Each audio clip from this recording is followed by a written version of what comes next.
এই প্রথম ভারতীয় সেনাবাহিনীর গোয়েন্দাদের একটি দল 4 সদস্যের বাংলাদেশে আসছে। এই বিষয়টি নিয়ে এখনকার আলোচনা, ঠিক এই মুহূর্তে কেন ভারতীয় সেনা গোয়েন্দার এই দলটি বাংলাদেশে আসছে সেই বিষয় নিয়ে এখনকার আলোচনা। গত শনিবার আমি আপনাদের একটি ভিডিওতে জানিয়েছিলাম শেখ হাসিনার সঙ্গে ভারতের national security adviser Ajit Doval এবং ভারতের পররাষ্ট্রমন্ত্রী এস জয়শঙ্করের একটি জরুরি মিটিং এর কথা।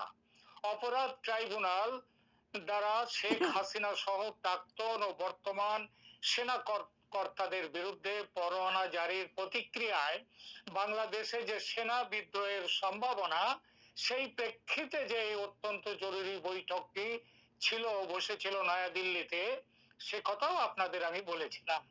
আমার প্রতিবেদনে এই ইঙ্গিতও দিয়েছিলাম যে যেভাবে